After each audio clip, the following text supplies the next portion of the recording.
apakah benar kita tidak boleh membunuh ular yang bersemayam di dalam rumah? Ada ular bersemayam nih. Masya Allah. Biasanya ular tuh masuk jala, tapi bersemayam di rumah, luar biasa. Antum tuh kalau kata-kata tuh luar biasa ya. Hebat. Ular bersemayam, anak tidur. Padahal sudah coba diusir tapi tetap balik masuk lagi. Terus saya juga takut, nggak nyaman. Ya ularnya bersemayam, masa antum nggak ikut? Biasa. Kalau berdekatan dengan ular. Hukum membunuh ular yang masuk ke rumah, ulama terbagi pada 4 pandangan. Baik. Pandangan itu karena ada beberapa turunan dalil-dalil termasuk hadis Nabi sallallahu alaihi wasallam, termasuk riwayat Muslim nomor hadis 2236 yang memberikan beberapa pernyataan. Singkatnya, 4 pandangan itu. 1, boleh membunuh ular dalam madzhab Hanafi ya, yang masuk ke rumah tanpa peringatan. Jadi begitu masuk dibunuh, itu dibolehkan. Pendapat pertama. Baik.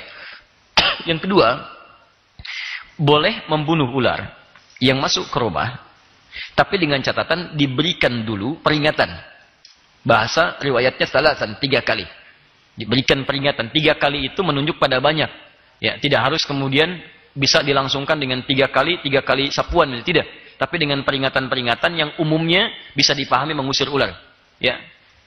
3 kali saya kasih peringatan ya. Kalau tidak, saya bunuh kamu. Tidak begitu. Ya, jadi antum dorong, arahkan. Kalau dia tidak pergi, maka itu boleh dibunuh. Fahuwa kafir. Itu kata Nabi sallallahu alaihi wasallam kafir. Nanti saya terangkan kenapa ular disebut kafir. Ya, jadi yang kedua, boleh membunuh setelah diberikan peringatan.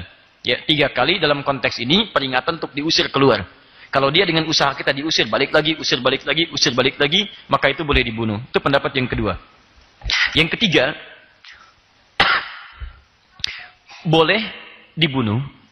Saya ulang, boleh dibunuh ular di dalam rumah jika ular itu masuk ke rumah di luar kota Madinah. Sedangkan kalau masuk di dalam kota Madinah, itu tidak boleh dibunuh, hanya diusir saja. Diusir saja. Ini pendapat ketiga. Di rumah-rumah di kota Madinah, kalau kemasukan ular, itu hanya diusir saja, tidak boleh dibunuh. Jelas ya? Kalau yang pertama, bunuh tanpa syarat. Kedua, beri peringatan, masuk di rumah manapun, mau Madinah atau bukan, beri peringatan, misalnya diindahkan, langsung dibunuh. Yang ketiga, tidak boleh dibunuh kalau masuk di rumah Madinah saja. Di luar Madinah boleh dengan diberikan peringatan seperti yang tadi. Ya, 3 kali atau kita coba usir untuk keluar. Yang keempat, tidak dibunuh kecuali ular yang punya garis putih di punggungnya atau punya ekor pendek. Ini menunjuk pada ular berbisa. Ya, begitu dia masuk membahayakan, boleh seketika dibunuh. Ini pendapat yang keempat. Tayyib.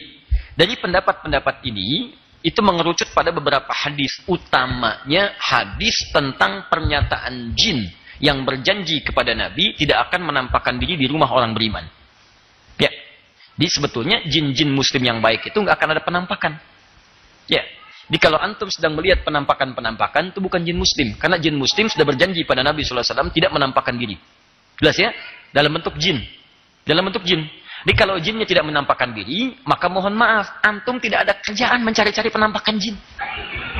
Jin, nampak dong. Masya Allah. Jin itu disebut jin karena tidak nampak. Antum keluarkan dia dari fitrahnya. Maka antum punya masalah. Jelas ya? Maka dari sini, teman-teman sekalian, jin itu ketika dia, awas hadit, ingat, bahkan ada surah tentang jin. Surah Al-Jin, surah ke-72. Ada Al-Jin. Lihat, bahkan jin mendengarkan Al-Quran. Jin bisa hadir ke rumah antum, bisa. Di rumah saya juga ada. Bisa datang ke rumah saya, ke rumah antum ada. Dan ketika dia datang, ada di antara jin itu yang muslim. Tapi tetap, kembali pada kesepakatan dan fitrahnya, dia tidak menampakkan diri. Tapi dia dengar kalau antum baca Al-Quran. Lihat ayat pertamanya. Qul uhiya ilayya annahu istama'a nafarum minal jinni. Ya, katakan Muhammad diwahyukan kepadaku, ketika sedang baca Al-Quran, ada sementara jin yang mendengar bacaan Quran. Maka mereka berkata, inna sami'na Qur'anan ajaba. Kepada teman-temannya, kita mendengar Quran yang sangat mengagumkan. Masya Allah, jin saja dengar Quran. Masa antum yang bukan jin gak mau dengar Quran? Jadi kalau ada manusia tidak mau mendengar Quran, dia lebih parah dibandingkan dengan jin. Jin aja dengar Quran. Jelas ya? Nah, yang paling menarik di sini, ada perjanjian tidak menampakkan diri. Maka dia kalau menampakkan, bisa dalam wujud yang lain selain wujud jin. Di antaranya binatang, terlebih ular. Pernah kejadian di masa Nabi, seseorang kemudian menikah, pengantin baru. Begitu akan masuk ke rumahnya, si perempuannya keluar di luar rumah.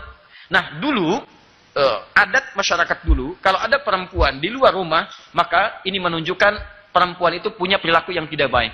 Maka si suaminya langsung mengambil anak panah, ingin panah perempuan itu. Baik. Hati-hati ya, jangan salah paham di sini. Begitu kemudian ingin dilepaskan anak panah, si perempuan mengatakan, tahan sebentar. Ada sesuatu terjadi di rumah menyebabkan saya keluar. Bukan karena saya tidak baik. Baik, apa yang terjadi kemudian? Maka dilihat di dalam rumah ternyata di situ ada ular. Dipanahlah seketika. Suaminya masuk dipanah. Istrinya mengatakan, saya tidak tahu apakah suami saya membunuh ular duluan atau ular yang kemudian mematikan suami saya. Maka ketika keluar ternyata ularnya yang mati dipanah oleh suaminya. Maka keduanya kemudian beberapa sahabat mengadukan pada Nabi, ya Rasulullah, mohon doakan kami ya Rasulullah, karena di rumah ada ular. Kata Nabi, kalianlah yang mohon ampun kepada Allah Subhanahu wa taala karena kalian telah membunuh seorang jin yang muslim. Di jin itu sedang berada di dalam rumahnya, dia masuk dalam bentuk ular di situ. Maka dari itulah kemudian jika jin ular ada yang masuk ke dalam rumah, pendapat yang terkuat adalah Anda coba usir dulu. Jika dalam diusir dia tetap bertahan, balik lagi kata Nabi bahwa kafir. Itu mungkin kalaupun jin termasuk jin yang kafir. Tapi kalau misalnya ular-ular berbahaya seperti tadi, yang ada 2 putih di punggungnya atau berekor pendek menunjukkan yang sifatnya berbahaya, maka tidak usah pikirkan jin lagi. Dan gak usah ditanya, jin bukan, ayo jin bukan. Udah begitu tanya, antum dipatok gitu kan. Paham ya? Daripada membahayakan, langsung eksekusi. Seketika selesai. Jelas ya?